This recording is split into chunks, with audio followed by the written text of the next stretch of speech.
দৌকা গরু মোটা তাজা থাকবো, গরু বাংতো নাই, আমি ফিট খাবারাম, আপনারা আমি দেখাইলাম। অনেকজনে গরু ফালে কিন্তু ফিট খাবায়, তারা ফুদা খাবায় না। কিন্তু ফিট খাবাইলে গরু মোটা তাজা থাকবো, গরু বাংতো নাই।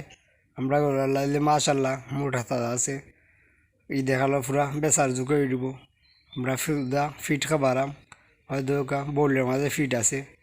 একটা গরু প্রায় আধা কেজি পরিমাণ আমরা ফিট খাবাই প্রতি একটা গরুরে ফুদা। এরপরে আছে গুঁড়া খাবাইমু, ফিট খাবাই আর দেখাইমু আপনারা কিনা ফিট খাবাই ওই দেখাইমু আপনারা ফিটের বস্তা। হয়তো বউলের মাঝে দিছি আমি ফিট, লাল বউল আছে দুইটা খাইব, দুই আছে আরও খালাটারে দিছি দুইটারে দুই বউলো। আমার তো গরু প্রায় 12-13টা গরু, দুইটা ওরে খাবাই আমি সব ঠিরই। এবারে আধা কেজি পরিমাণ ফিট খাবাই ফুদা। এরপরে গুড়ার লগেও দিই আমি ফিট, আমরা 2 বেলা গুঁড়া খাবাই, আপনারা দেখতে পারবা।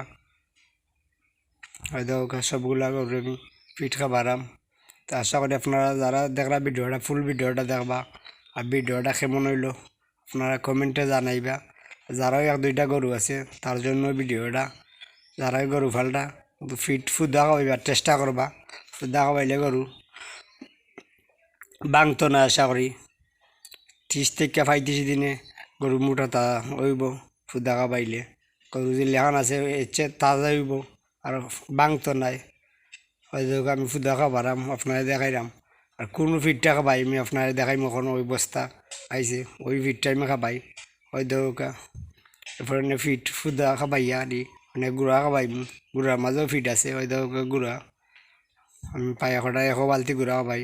ওই লাল বউলের মাঝে 35 লিটার পানির মতন আছে, আর হইতে বালতির মাঝে 25 লিটার পানি। আশা রাখি আপনারা সবাই ভালো আছো, ভালো থাকবা, সুস্থ থাকবা। ভিডিওটা কেমন হইলো আপনারা কমেন্টে জানাইবা।